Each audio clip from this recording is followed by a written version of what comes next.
I have never done a 48-hour game jam. How hard can it be? Hi, I'm Christina. Welcome to the devlog of Down the Mountain, a chill photography game developed in a little less than 48 hours. When Dan suggested that this art jam would use the Cinti Nature Biome 2 pack, I was over the moon. I had always wanted to be good at landscape design, but never took the time to actually reach that goal. So, with this jam being all about that, awesome, I have so much I want to learn and try. My initial inspiration came from the preview images in Cinti Store, especially this one looking down on a winding mountain trail. I loved hiking in the mountains as a child, and one thing was just always the best on every hike I went on: the lifts. Seeing the landscape from above, just like in this scene, had always felt magical to me.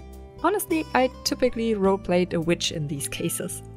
So, when I checked what was in the biomes pack, I had to realize if I don't create a lift myself, I wouldn't have one for my project, which would be just such a bummer.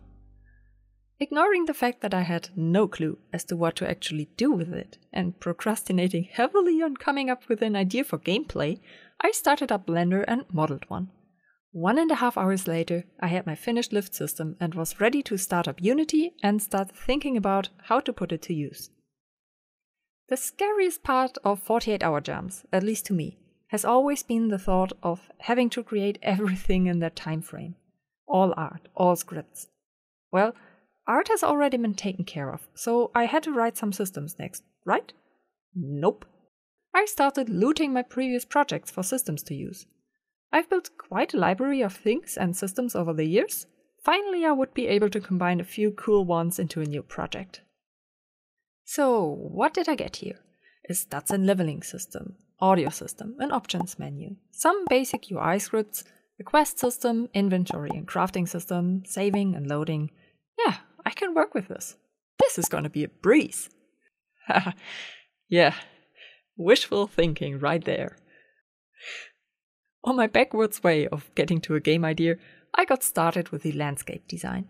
I would need some verticality after all, because a lift is just a shortcut for crossing hard terrain. So while I learned how to use and experiment with the terrain tool, I tried to figure out what I could do with a landscape, a lift, and a handful of random systems. Maybe the player could be a knight, climbing a mountain to an evil wizard's lair. She could maybe help people along the way, level a bit, and fight the beasts living on the mountain. Well, this was a neat idea, but seeing as the pack had neither animals, nor magicians, nor characters of any kind, and I did not have a battle system, nor touched any kind of animator since about 2018, this was a non-starter. It did thin out my list of possible systems to use, though. Anything RPG related was deemed too ambitious, so stats and leveling went out the window.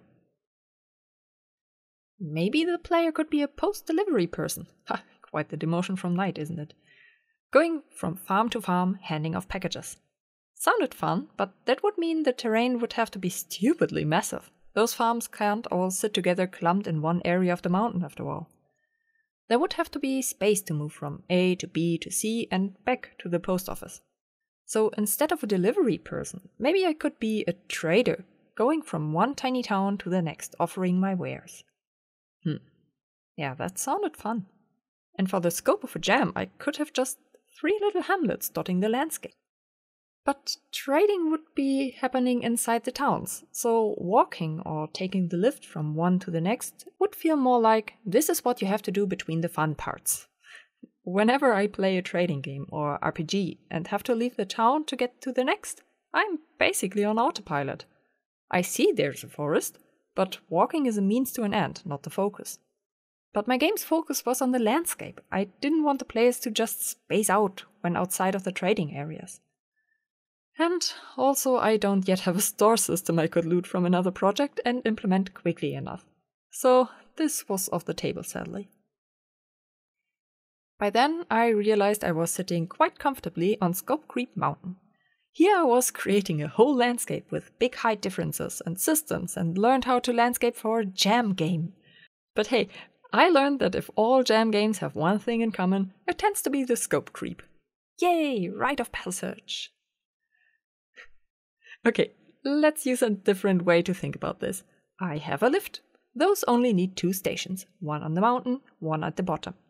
Everything I'd need to make it work is to have the lift be broken and let the player start at the opposite end. Give her the quest to repair it, so there's a reason to travel. Great, reason for why the player has to move gets a check mark. But again, I had to find a reason why the scenery wasn't just keeping the player from reaching the goal in the quickest possible way. I mean, you can just jump down the mountain, but I'd rather you don't. One thing I remember super fondly from my childhood hikes is that mountains offer so many different sceneries. You could travel all day along a narrow trail through the forest, but from time to time, trees would thin out, giving you a view of the valleys or canyons, fields and waterfalls. So I started dotting my mountain with different themed areas, thinking about how to use them. I had the idea of exploration in mind, so I tried my hand at creating a line of sights, guiding the player through the terrain and giving cool views across the landscape or towards special destinations. Can't say I succeeded, but to my current ability, this was the best I could do.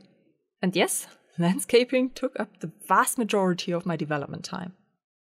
One tip you might not know when working with the Synty pack, because quite frankly I didn't until I stumbled upon this by accident. Let's say you have a plant and a rock. They look nice, but you've already placed 256 plants of this exact kind and who knows how many versions of that rock into your scene. Click on the object's material and it will take you to where those are located, and you will probably find variations. So after being about halfway done placing elements in my scene, I suddenly had blue lupines and snowy rocks or berry bushes. Prefab those and keep them with the other prefabs to have easy access. Also, at least in this pack, those rocks don't only work with that sub-biome's materials. I was able to just go into the arid or magical biome material folders and use those as well. This vastly increases the options available to you. Building the landscape also had the added effect of learning about the mountain in the first place. So when I came back to which systems I wanted to use, picking the quest one was an easy choice. Implementing that, on the other hand, was rough. I had created the system by following a tutorial a few weeks ago. It was a really good tutorial and I learned a whole lot, but I never tested the system outside of the bounds of that tutorial, nor did I try to implement my own quests. Yep, that was a newbie mistake. So when I basically dragged and dropped it into this new project, there were all kinds of issues. The biggest one, I have never written any kind of documentation on the systems I have in my toolbox, apart from anything you find in my tutorials on my channel. None. Not so much as a single enlightening comment, typically explaining something already changed since writing it. So of course I had totally forgotten how to work with this questing system since, and had to look up a lot again. And it relied on being manually set early in the script execution order, which is always a thing I forget about whenever I want to reuse something. So relearning the system and figuring out why it didn't work in this project while it worked fine in the other one was lengthy. Seriously, if you have systems in your toolbox, take a bit of time and document them. You'll thank yourself at some point. I managed to get it to work the way I wanted to after quite a bit of cursing at it, myself, Scope Creep Mountain and my vision for this project. But hey, in the end I had quests guiding the player on her way down the mountain. Awesome! Once the quest system was in place, it had to become visible to the player though, which meant quest texts. And man, I'm not good at writing those. If I were tasked with writing quests for an MMO, I'd be the person writing collect 10 hooves kind of quests exclusively. Gave me a whole new appreciation for quests and game lore writers, really. And while I struggled with getting the rest of my chosen systems into the game, which were the UI scripts and an inventory system, something about my landscape nagged at me. It really wasn't the focus of this game, wasn't it? I mean, to me, sure, but to the player? Seriously, I could just disable everything but the basic terrain and quest givers at this point, and this game would be way less pretty, but still basically the same. So that's when I did something stupid and kinda broke the theme of the art jam. I placed a goat inside my game, and it looked very cute. And it made me realize I had built the perfect base for a photography game. My landscape was already all about pretty areas and lines of sight. I had placed the majority of trees, stones, plants by hand. Yes, really, even after learning how to use the tree and decoration settings inside the terrain tools. They are amazing, but I wanted this to be handcrafted. I designed lookouts and tiny places telling a little bit of a story. This project didn't need an inventory. It needed a photo camera. Luckily, I had a functional screenshot system in a different project, so out with the inventory, in with the screenshot capability. It also meant I needed to use Cinemachine, which was easy enough to set up, but when I later gave a build to a friend to test, feedback was that they felt a bit dizzy. That had never happened to me. Trying to solve problems for issues I did not experience was a major headache.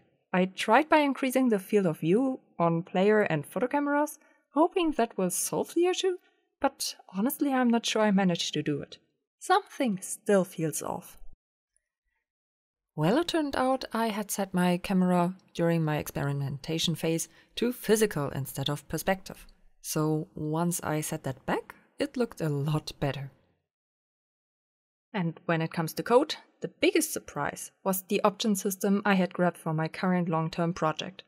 It was the only system I was sure had issues, and I hadn't been prepared for the amount of issues it had. Slider values didn't do anything. Values got stored in file A, but loaded from file B. The saved data didn't even have entries for music, sound, and other audio-related things.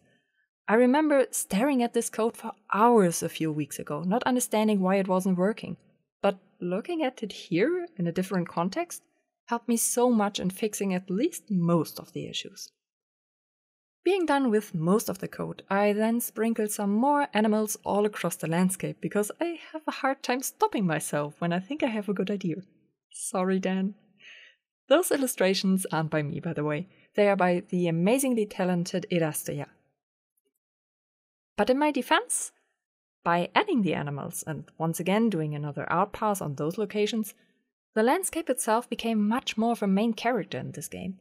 I suddenly couldn't disable it anymore and call it the same game.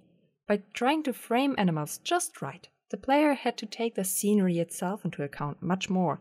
Where to stand, if to crouch, how to angle the camera, and how much to zoom in or out for the perfect shot. It also made playtesting a whole lot more enjoyable, and creating nice screenshots for the itch page led to me having way too many to choose from later. That being solved, it was time to create the logo. I had created two simple drafts at first, one featuring the gondola, the other the path. I wanted to make the gondola work, but the shapes and colors just didn't sit right with me. So the path one it was. It's in color as well as just white, but I ended up using only the white one going forward. And yeah, I didn't realize my mountain was missing an N.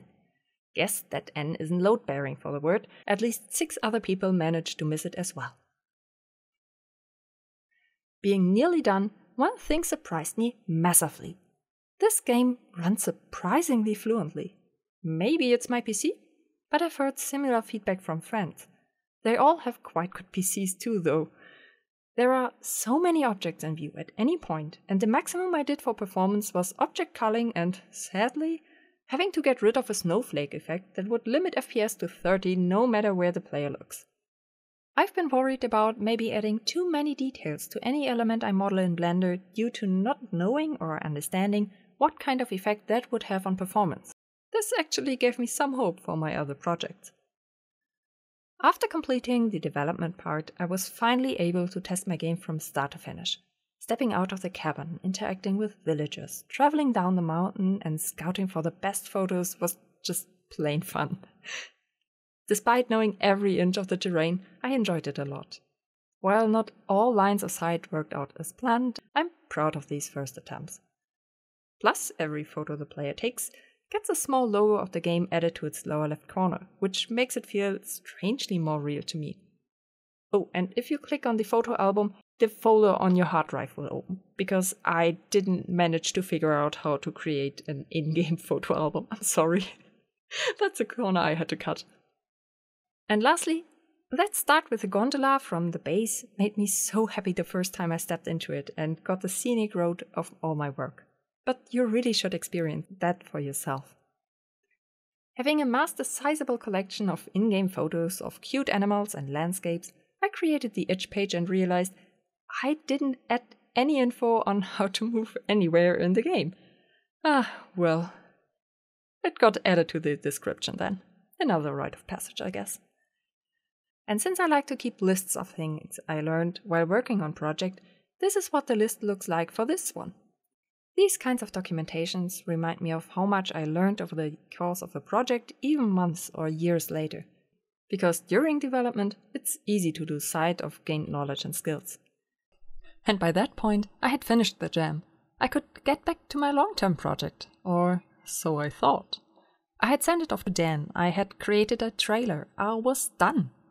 But I wanted to continue. This turned into such a fun project and I learned so much in so little time. Plus, there were a few things seriously bugging me, like the dialogue boxes or some areas feeling a little bit too deserted. Also, I still had so many more cute creatures to hide, and the pack had some amazing looking lava I had barely touched. So I took a little more time to populate the world a little bit more and iron out some of the issues. For example, my options menu was still saving and loading values to and from the wrong files. How can I make this mistake twice in the same script, huh? Well, in the end, this game spans an area of roughly 750 by 250 units with a height difference of 320 units, has around 4,000 objects placed by hand, whoops, doubled in zip size file from build to build, and thus surprised me a lot about 3D game build sizes in general. But even with my post-jam added effects and all these objects, it still runs at mostly 60 FPS on my system, with only a handful spikes around the starting area. I now want to learn more about optimizing scenes like this, or, to be truthful, making smarter decisions when it comes to scene building in general. Feels like I broke some good practices with my brute force all the stuff approach. I'm trying to learn about imposters next, for example, and I have brushed up on my ability to use the profiler again, which is a skill I recommend to everybody. It's not as hard as you might think. Anyway, taking a small break from my long-term project for this jam has been a very good idea. I had wanted to learn more about landscape design, and I think I accomplished that. I had wanted to use some of the systems I had created over the years, and while the implementation was unsurprisingly rocky, it was fun to see how those systems can be hooked into each other, how I could extend them to fit the project, and learning which kinds of middle systems I still had to think about in those cases. That made me go deeper into some coding practices I had still wanted to drill into my head for quite some time. Plus, I had finally created my first FPS character controller, which made me realize I should have done that years ago. It's stupid fun to be able to run around in a project in first person. Who would have thought? Well, so if you're finding yourself lacking motivation during a long-term project, maybe give a time-limited side project like this a try too. And now I have so many things I have learned there, which I can get back to my long-term project. This is amazing. Down the Mountain is on itch now, and you can play it for free. Hope you'll enjoy it. Please let me know if you do, it would mean a lot to me. And if you find any guinea pigs, make sure to tag me with a photo of them on Twitter. But also expect bugs, the code kind of ones, not the crawly ones. They call that mountain their home as well. Big thank you again to Cinti who provided the biome spec for this project, and Dan Poss for making this jam possible in the first place. Make sure to watch the big overview video for this jam over on his channel too. And as mentioned, you'll find links to the pack in the description. Have a great week!